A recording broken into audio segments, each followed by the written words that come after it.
السلام علیکم ورحمۃ اللہ وبرکاتہ۔ ٹی ایس ورلڈ کے تمام تر ناظرین کا ہم تہہ دل سے خیر مقدم کرتے ہیں۔ سب سے بڑی خوشی کی بات ہے کہ میں سب سے پہلے آپ کو یوم جمعہ کی تہہ دل سے مبارکباد پیش کرتا ہوں۔ اللہ تبارک و تعالیٰ نے وہ مقدس دن ہم سب کو نصیب فرمایا جو دن سارے دنوں کا سردار ہے۔ جمعہ کے دن کی فضیلت تاریخ میں آتی ہے کہ جمعہ کا دن عید کے دن سے بھی افضل و اعلیٰ ہے۔ تو دوستو، آج کی اس ویڈیو میں ہم آپ سے بات کرنے والے ہیں ایک ایسی سورہ مبارکہ کے بارے میں جس سورہ مبارکہ کو سورہ جمعہ کہتے ہیں۔ بہت سے لوگوں کا یہ خیال ہوتا ہے، آپ نے سنا ہوگا کہ سورہ جمعہ کو صرف جمعہ کے دن ہی پڑھنا چاہیے۔ ایسا ہرگز نہیں ہے۔ ہاں، جمعہ کے دن افضل ہے۔ جس طریقے سے آپ آج جمعہ کے دن سورہ مبارکہ کو پڑھیں یا سنیں، اسی طریقے سے آنے والے جمعہ کو پڑھیں یا سنیں، اسی طریقے سے انشاءاللہ تبارک و تعالی ہر جمعہ کے یہ معمول بنا لیں، اپنی عادت میں شامل کر لیں کہ ہم کہیں بھی ہوں، کسی جگہ ہوں، پاک صاف جگہ بیٹھ کر اچھے انداز میں دل سے لو لگا کر اللہ کی ذات پر مکمل بھروسہ رکھنے کے بعد آپ سورہ جمعہ کی تلاوت ضرور کریں یا سورہ جمعہ کو دل سے سن لیں۔ آپ ٹائم کی بات کریں تو فجر کی نماز کے بعد چاہیں پڑھ لیں یا سن لیں، یا پھر نماز جمعہ سے پہلے عورتیں بھی پڑھ لیا کریں یا دل سے ہمارے چینل کے ذریعے سن لیا کریں، کیونکہ آپ اگر اچھے مخارج کے ساتھ پڑھنا نہیں جانتی ہیں ہماری ماں بہنیں، تو نہیں چاہیے اس چینل کے ذریعے سورہ جمعہ کو سن لیا کریں۔ انشاءاللہ آپ کے ذہن میں جو بھی مقصد ہوگا، آپ کے گھر میں کیسی بھی پریشانی ہو، جادو ٹونا ہو، کالا جادو ہو چکا ہو آپ کے ساتھ، آپ کے خلاف کسی نے کرا دھرا دیا ہو، آپ کے گھر کی رونقیں ختم ہو چکی ہوں، بے برکتی زیادہ ہے، غریبی زیادہ آ رہی ہے، گردشیں زیادہ آ رہی ہیں، تو یہ تمام تری غریبی آنے کی نشانیاں یہی ہیں کہ آپس میں جھگڑا فساد زیادہ رہنا، آپس میں انتشار گھر کے اندر زیادہ رہنا، گھر کے اندر رونق نہیں دکھنا، پیسہ آتا ہے پر رکتا نہیں ہے، گھر میں کوئی بھی انسان چھوٹی چھوٹی بات پر ایک دوسرے کی جھگڑا کرنے کو تیار ہو جاتے ہیں، کام میں برکت نہیں دکھتی، کاروبار میں خیر و برکت نہیں دکھتی، یہ تمام تر جادو کی نشانیاں ہیں، غربت آنے کے اندیشہ ہے۔ اس طرح کی جب گردشیں آپ کے مکان میں رہیں تو آپ کو یہ چاہیے کہ ہر جمعہ کو بلکہ نیت کریں کہ روزانہ، ورنہ ہر جمعہ کے دن تو آپ کو انشاءاللہ جو بھی موقع ملے، جمعہ کی نماز سے پہلے ٹائم نہ ملے، مغرب کی نماز کے فوراً بعد آپ سورہ جمعہ کو دل سے پڑھ لیں یا سن لیں۔ اگر تب بھی آپ کے پاس موقع نہ ہو تو آپ آخری وقت میں عشاء کی نماز کے بعد اپنے بستر پر جانے سے پہلے دل سے ادب کے ساتھ سورہ جمعہ کی تلاوت سنیں، اور جو بھی آپ کے گھر میں آپ کے اوپر پریشانی ہو، اس پریشانی کو ذہن میں رکھیں، انشاءاللہ ادھر آپ کا پڑھنا ہوگا، ادھر اللہ پاک کی رحمت جوش میں آئے گی، آپ کے تمام گناہ بخش دیے جائیں گے، آپ کی عمر میں اضافہ ہوگا، آپ کے گھر کی فاقہ کشی دور ہو جائے گی، گھر کی گردش دور ہو جائے گی۔ سورہ جمعہ کی برکت سے تمام طرح کی بندشیں توڑ دی جاتی ہیں، کیسا بھی کیا ہوا کالا جادو ہو، چاہے بنگال کا جادو ہو، چاہے کیسا بھی جادو ہو، برے سے برا کیا ہوا ہو، چاہے کسی بھی طرح کا، چاہے سفلی ہو، کیسی بھی بری نظر ہو، انشاءاللہ سورہ جمعہ کے اندر اللہ پاک نے کیسی برکت، ایسی طاقت رکھی ہے، جو انسان دل سے سن لیتا ہے، پڑھ لیتا ہے، تو اس کے گھر میں ایسی خیر و برکت ہوتی ہے کہ انسان گمان بھی نہیں کر پاتا ہے۔ آپ عادت بنا لیں، ہر جمعہ کے دن انشاءاللہ ایک مرتبہ تو سننا ہی ہے، لیکن جو انسان اس سورہ جمعہ کو 3 مرتبہ پڑھ لے یا سن لے تو اس کی تو قسمت کا ستارہ ایسے چمکتا ہے، ایسے اللہ پاک غیب سے اسے رزق عطا فرماتا ہے کہ انسان اپنا گمان بھی نہیں لے جا سکتا، وہ تصور بھی نہیں کر سکتا، انسان سوچ بھی نہیں سکتا کہ مجھے دولت کہاں سے مل رہی ہے۔ آپ قرض دار ہوں، آپ کا قرض ختم ہو جائے گا، گردشیں ہوں ختم ہو جائیں گی، بیماریاں زیادہ ہوں ختم ہو جائیں گی۔ انشاءاللہ نیت کر لیں، آج جمعہ کی طرح ہم ہر جمعہ کو سورہ جمعہ کی تلاوت ضرور سنیں گے یا پڑھیں گے انشاءاللہ، اور اس کی برکتوں سے مالا مال ہو جائیں گے، کیونکہ یہ جمعہ کا دن بہت سارے نبیوں سے نسبت رکھتا ہے، بہت ساری تواریخ سے نسبت رکھتا ہے۔ جمعہ کا دن اتنا افضل و اعلیٰ ہے، قیامت کا جب دن ہوگا تو ہمیں حساب کتاب دینا ہے، وہ بھی جمعہ کا دن ہوگا جب قیامت آئے گی۔ اللہ پاک اس مقدس دن کے صدقے میں ہماری تمام پریشانیاں دور فرمائے، ہمارے تمام تر ناظرین کی مشکلات کو آسان فرمائے۔ رب قدیر، کسی کے گھر میں کیسا بھی جادو ٹونا، بندش، آسبی خلل، جناتی پرابلم ہو، میرے مولا सूरह जुमा की बरकत से उनकी तमाम तर परेशानियों को दूर फरमाए और हम सबको सही माना में ज़्यादा से ज़्यादा सूरह जुमा की तिलावत करने या सुनने का शौक़ अता फरमाए। तमाम तर सारे आलम के लोगों की परेशानियाँ दूर फरमाए। आइए दोस्तों नियत कर लेते हैं, सुनते हैं सूरह जुमा की तिलावत। उससे पहले गुजारिश है, अगर आप हमारे चैनल पर नए जुड़े हैं इसे सब्सक्राइब कर लीजिए, दिल से लाइक कर लीजिए इस वीडियो को, और इस वीडियो को सदक़े जारिया समझकर तमाम मुसलमान में ज़रूर फैलाइएगा। औज़ु बिल्लाहि मिनश शैतानिर रजीम, बिस्मिल्लाहिर रहमानिर रहीम। युसब्बिहु लिल्लाहि मा फिस समावाति व मा फिल अर्दिल मलिकिल कुद्दूसिल अज़ीज़िल हकीम। वल्लज़ी बअस फिल उम्मीयीन रसूलन मिनहुम यतलू अलैहिम आयातिही व युज़क्कीहिम व युअल्लिमुहुमुल किताब वल हिकमत व कानू मिन क़ब्लु लफ़ी ज़लालिम मुबीन। वआखरीन मिनहुम लम्मा यल्हक़ू बिहिम वहुवल अज़ीज़ुल हकीम। ज़ालिक फ़ज़्लुल्लाहि यु'तीहि मन यशाअु वल्लाहु ज़ुल फ़ज़्लिल अज़ीम। मसलुल लज़ीना हुम्मिलुत तौरात सुम्मा लम यहमिलुहा कमसलिल हिमारि यहमिलु अस्फारा। बि'स मसलुल क़ौमिल लज़ीना कज़्ज़बू बिआयातिल्लाह वल्लाहु ला यहदिल क़ौमaz ज़ालिमीन। قل يا أيها الذين هادوا إن زعمتم أنكم أولياء لله من دون الناس فتمنوا الموت إن كنتم صادقين ولا يتمنونه أبدا بما قدمت أيديهم والله عليم بالظالمين. قل إن الموت الذي تفرون منه فإنه ملاقيكم ثم تردون إلى عالم الغيب والشهادة فينبئكم بما كنتم تعملون. يا أيها الذين آمنوا إذا نودي للصلاة من يوم الجمعة فاسعوا إلى ذكر الله وذروا البيع ذلكم خير لكم إن كنتم تعلمون. فإذا قضيت الصلاة فانتشروا في الأرض وابتغوا من فضل الله واذكروا الله كثيرا لعلكم تفلحون. وإذا رأوا تجارة أو لهوا انفضوا إليها وتركوك قائما.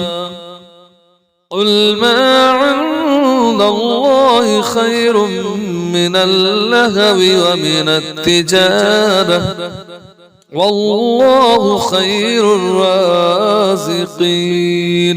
صدق الله العظيم. بسم الله الرحمن الرحيم. يسبح لله ما في السماوات وما في الأرض الملك القدوس العزيز الحكيم. هو الذي بعث في الأمين رسولا منهم يتلو عليهم آياته ويعلمهم الكتاب والحكمة وكانوا من قبل لفي ضلال مبين وآخرين منهم لما يلحقوا بهم وهو العزيز الحكيم ذلك فضل الله يؤتيه من يشاء والله ذو الفضل العظيم مثل الذين حملوا التوراة ثم لم يحملوها كمثل الحمار يحمل أسفارا بئس مثل القوم الذين كذبوا بآيات الله والله لا يهدي القوم الظالمين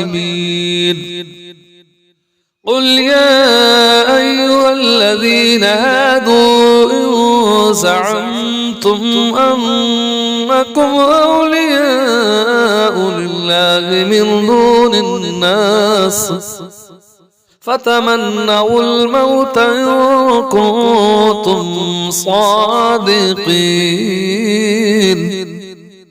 ولا يتمنونه أبدا بما قدمت أيديهم والله عليم بالظالمين قل إن الموت الذي تفرون منه فإنه ملاقيكم ثم تردون إلى عالم الغيب والشهادة فينبئكم بما كنتم تعملون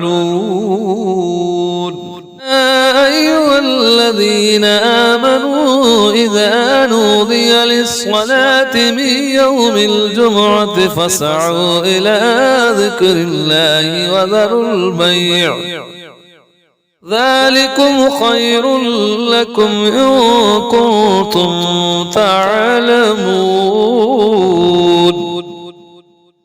فإذا قضيت الصلاة فانتشروا في الأرض وابتغوا من فضل الله واذكروا الله كثيرا لعلكم تفلحون وإذا رأوا تجارة أو لهوا انفضوا إليها وتركوك قائما قل ما عند الله خير من اللهو ومن التجارة والله خير الرازقين صدق الله العظيم بسم الله الرحمن الرحيم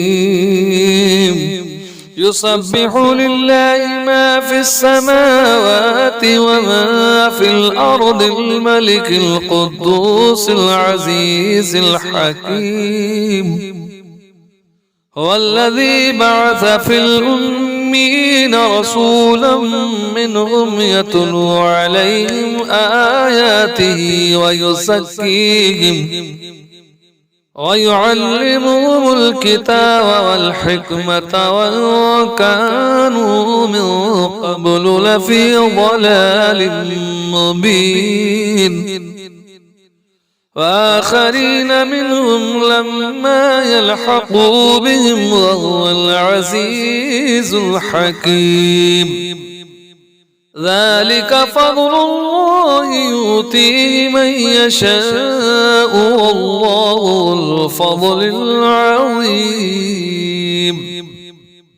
مثل الذين حملوا التوراة ثم لم يحملوها كمثل الحمار يحمل أسفارا بئس مثل القوم الذين كذبوا بآيات الله والله لا يهدي القوم الظالمين قل يا أيها الذين هادوا إن زعمتم أنكم أولياء لله من دون الناس فتمنوا الموت إن كنتم صادقين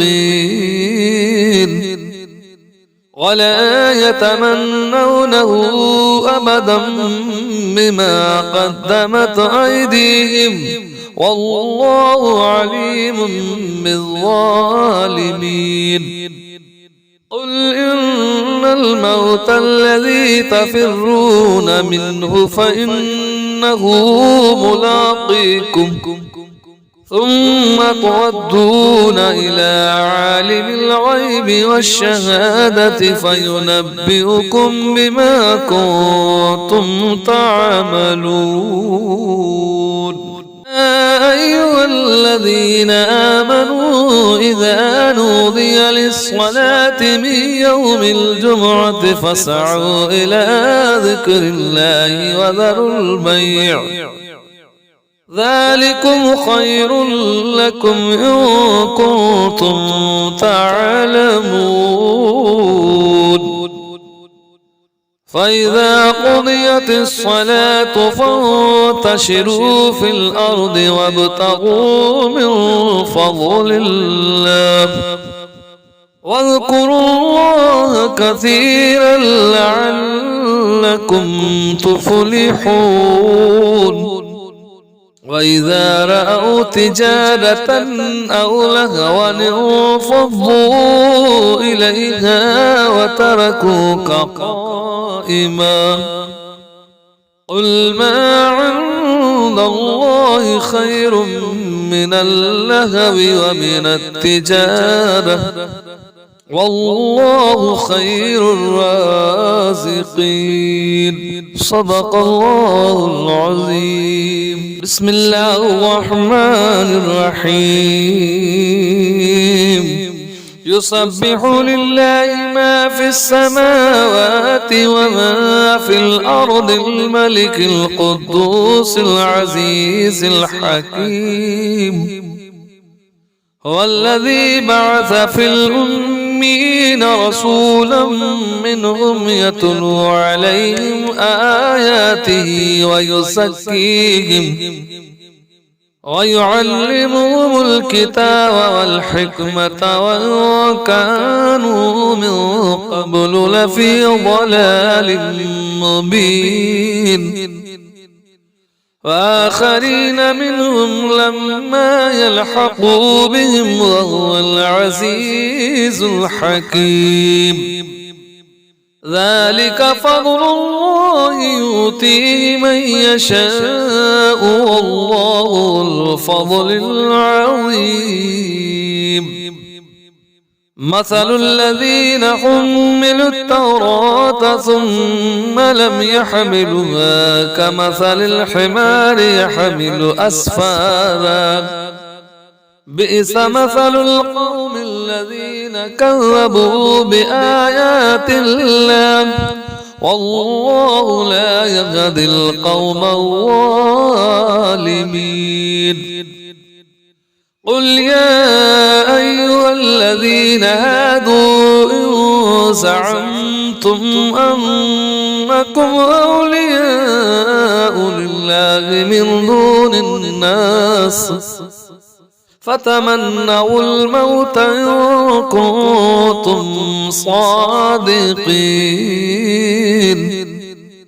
ولا يتمنونه أبدا بما قدمت أيديهم والله عليم بالظالمين قل إن الموت الذي تفرون منه فإنه ملاقيكم ثم تردون إلى عالم الغيب والشهادة فينبئكم بما كنتم تعملون يا أيها الذين آمنوا إذا نودي للصلاة من يوم الجمعة فاسعوا إلى ذكر الله وذروا البيع ذلكم خير لكم إن كنتم تعلمون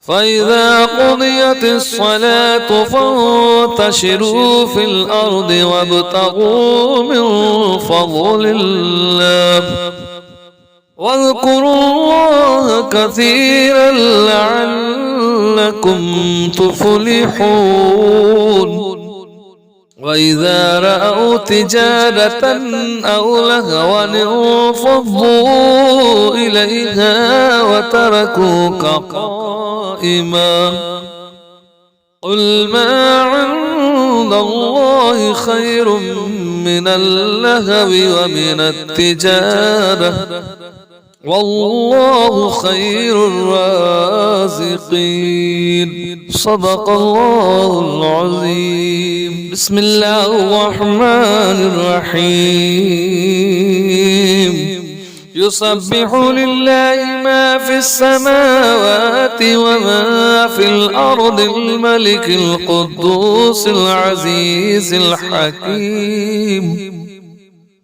هو الذي بعث في الأمين رسولا منهم يتلو عليهم آياته ويزكيهم ويعلمهم الكتاب والحكمة وإن كانوا من قبل لفي ضلال مبين وآخرين منهم لما يلحقوا بهم وهو العزيز الحكيم ذلك فضل الله يؤتيه من يشاء والله الفضل العظيم مثل الذين حملوا التوراة ثم لم يحملوها كمثل الحمار يحمل أسفارا بئس مثل القوم الذين كذبوا بآيات الله والله لا يهدي القوم الظالمين قل يا أيها الذين هادوا إن زعمتم أنكم أولياء لله من دون الناس فتمنوا الموت إن كنتم صادقين ولا يتمنونه أبدا بما قدمت أيديهم والله عليم بالظالمين قل إن الموت الذي تفرون منه فإنه ملاقيكم ثم تردون إلى عالم الغيب والشهادة فينبئكم بما كنتم تعملون يا أيها الذين آمنوا إذا نودي للصلاة من يوم الجمعة فاسعوا إلى ذكر الله وذروا البيع ذلكم خير لكم إن كنتم تعلمون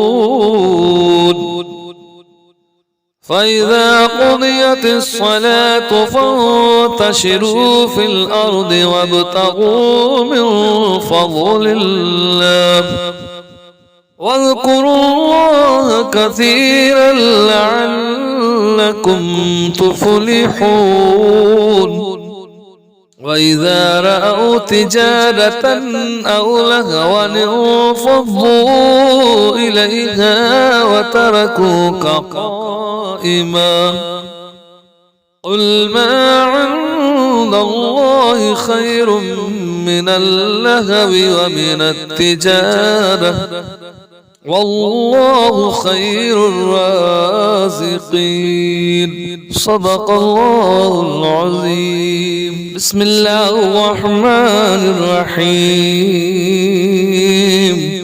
يسبح لله ما في السماوات وما في الأرض الملك القدوس العزيز الحكيم. هو الذي بعث في الأمين رسولا منهم يتلو عليهم آياته ويزكيهم ويعلمهم الكتاب والحكمة وإن كانوا من قبل لفي ضلال مبين. وآخرين منهم لما يلحقوا بهم وهو العزيز الحكيم. ذلك فضل الله يؤتيه من يشاء والله ذو الفضل العظيم. مثل الذين حملوا التوراة ثم لم يحملوها كمثل الحمار يحمل أسفارا بئس مثل القوم الذين كذبوا بآيات الله والله لا يهدي القوم الظالمين. قل يا أيها الذين هادوا إن زعمتم أنكم أولياء لله من دون الناس فتمنوا الموت إن كنتم صادقين ولا يتمنونه أبدا بما قدمت أيديهم والله عليم بالظالمين. قل إن الموت الذي تفرون منه فإنه ملاقيكم ثم تردون إلى عالم الغيب والشهادة فينبئكم بما كنتم تعملون. يا أيها الذين آمنوا إذا نودي للصلاة من يوم الجمعة فاسعوا إلى ذكر الله وذروا البيع ذلكم خير لكم إن كنتم تعلمون. فإذا قضيت الصلاة فانتشروا في الأرض وابتغوا من فضل الله واذكروا الله كثيرا لعلكم تفلحون. وإذا رأوا تجارة أو لهوا انفضوا إليها وتركوك قائما قل ما عند الله خير من اللهو ومن التجارة والله خير الرازقين. صدق الله العظيم. بسم الله الرحمن الرحيم. يسبح لله ما في السماوات وما في الأرض الملك القدوس العزيز الحكيم. هو الذي بعث في الأمين رسولا منهم يتلو عليهم آياته ويزكيهم ويعلمهم الكتاب والحكمة وإن كانوا من قبل لفي ضلال مبين. وآخرين منهم لما يلحقوا بهم وهو العزيز الحكيم.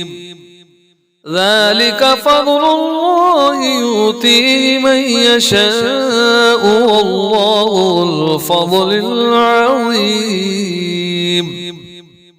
مثل الذين حملوا التوراة ثم لم يحملوها كمثل الحمار يحمل أسفارا بئس مثل القوم الذين كذبوا بآيات الله والله لا يهدي القوم الظالمين. قل يا أيها الذين هادوا إن زعمتم أنكم أولياء لله من دون الناس فتمنوا الموت إن كنتم صادقين ولا يتمنونه أبدا بما قدمت أيديهم والله عليم بالظالمين. قل إن الموت الذي تفرون منه فإنه ملاقيكم ثم تردون إلى عالم الغيب والشهادة فينبئكم بما كنتم تعملون. يا أيها الذين آمنوا إذا نودي للصلاة من يوم الجمعة فاسعوا إلى ذكر الله وذروا البيع ذلكم خير لكم إن كنتم تعلمون. فإذا قضيت الصلاة فانتشروا في الأرض وابتغوا من فضل الله واذكروا الله كثيرا لعلكم تفلحون.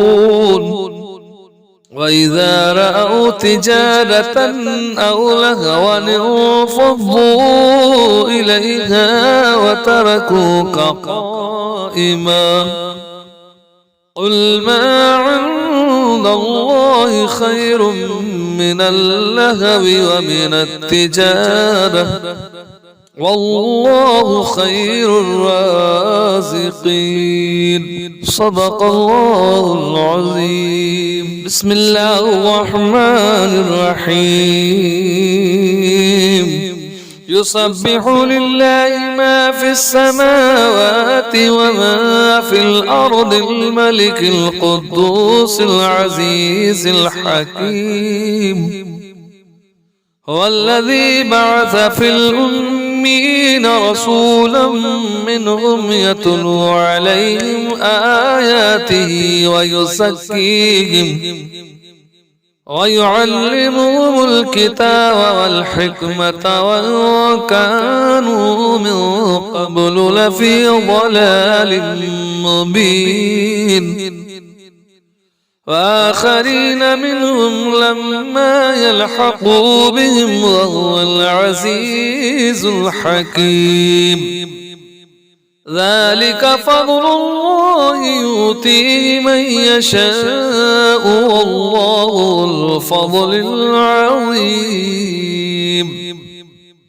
مثل الذين حملوا التوراة ثم لم يحملوها كمثل الحمار يحمل أسفارا بئس مثل القوم الذين كذبوا بآيات الله والله لا يهدي القوم الظالمين.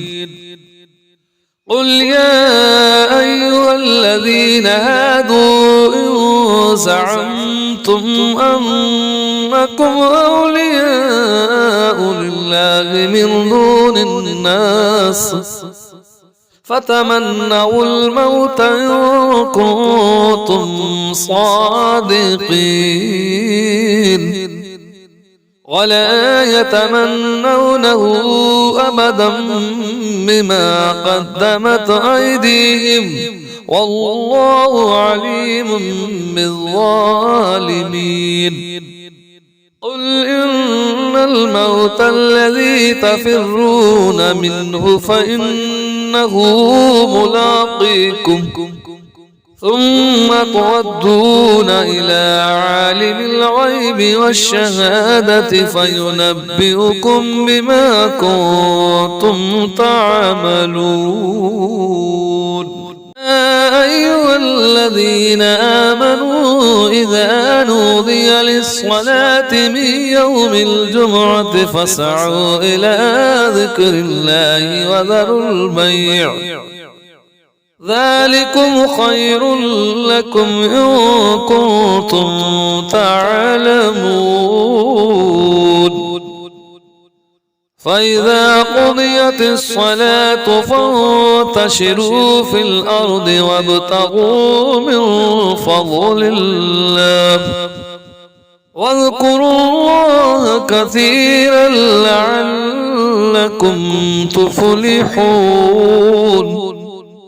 وإذا رأوا تجارة أو لهوا انفضوا إليها وتركوك قائما قل ما عند الله خير من اللهو ومن التجارة والله خير الرازقين. صدق الله العظيم. بسم الله الرحمن الرحيم. يسبح لله ما في السماوات وما في الأرض الملك القدوس العزيز الحكيم. هو الذي بعث في الأمين رسولا منهم يتلو عليهم آياته ويزكيهم ويعلمهم الكتاب والحكمة وإن كانوا من قبل لفي ضلال مبين. وآخرين منهم لما يلحقوا بهم وهو العزيز الحكيم. ذلك فضل الله يؤتيه من يشاء والله ذو الفضل العظيم. مثل الذين حملوا التوراة ثم لم يحملوها كمثل الحمار يحمل أسفارا بئس مثل القوم الذين كذبوا بآيات الله والله لا يهدي القوم الظالمين. قل يا أيها الذين هادوا إن زعمتم أنكم أولياء لله من دون الناس فتمنوا الموت إن كنتم صادقين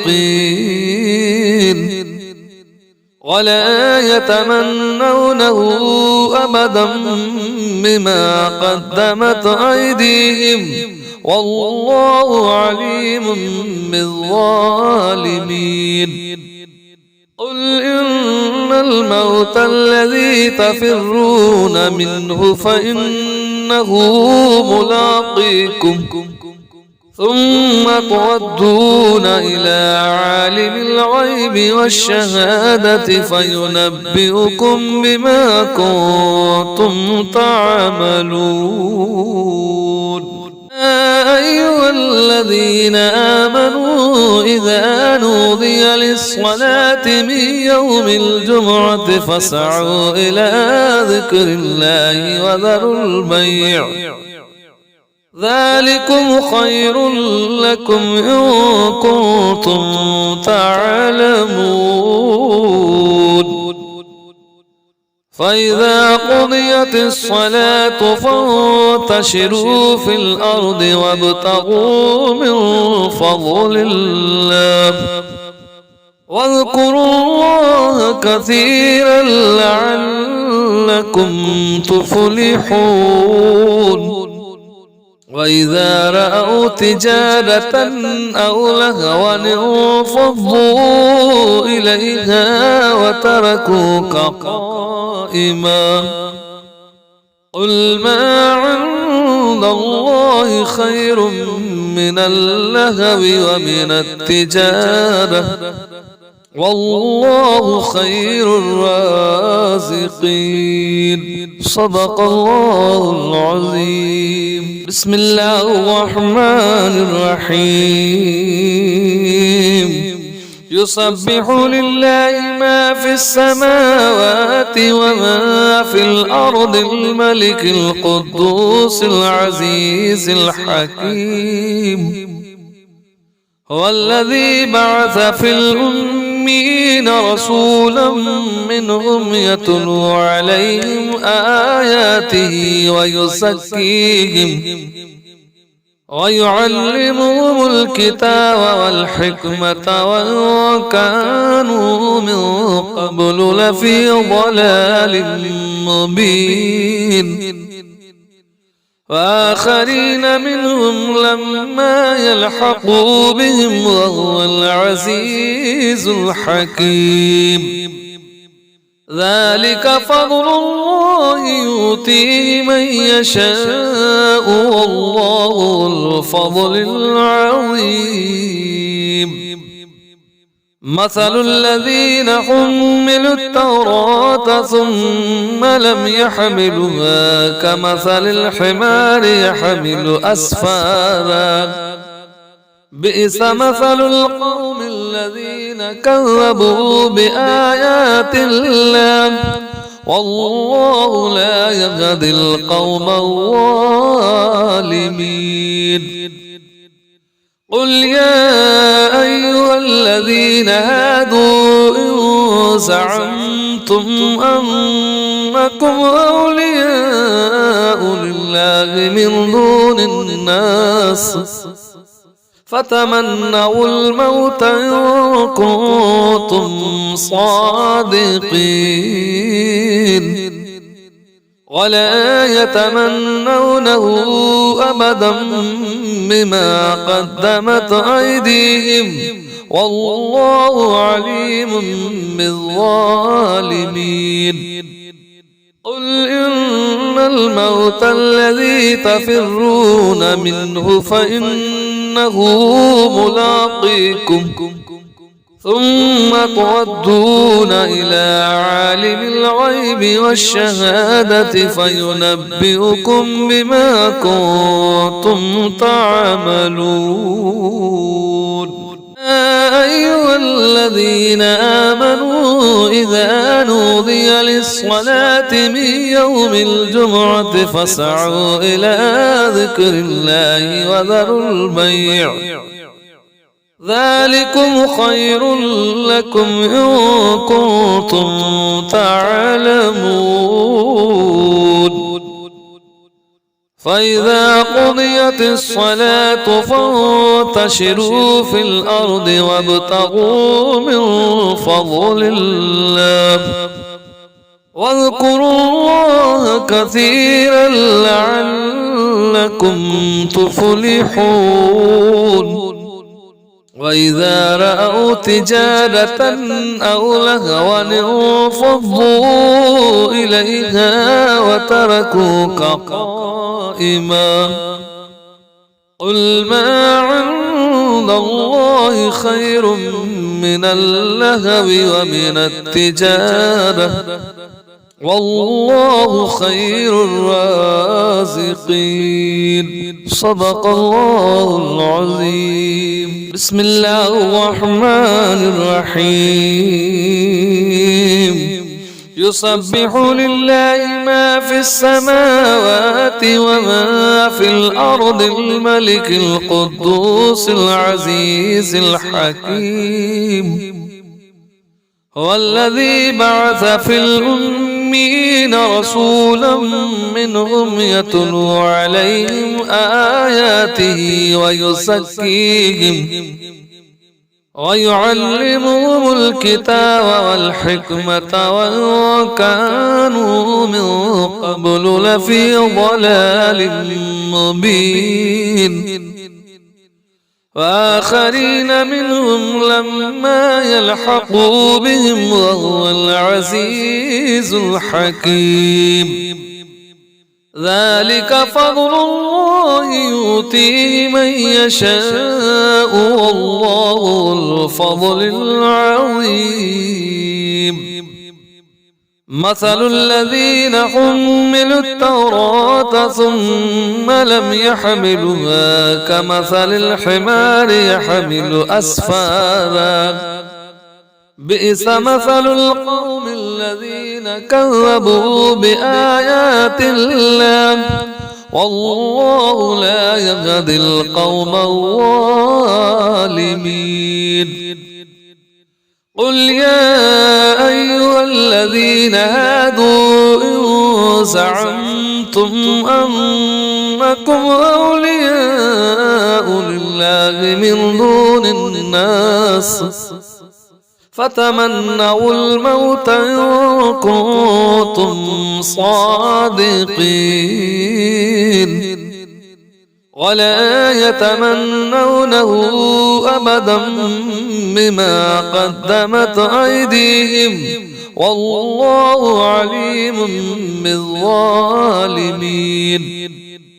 قل إن الموت الذي تفرون منه فإنه ملاقيكم ثم تردون إلى عالم الغيب والشهادة فينبئكم بما كنتم تعملون.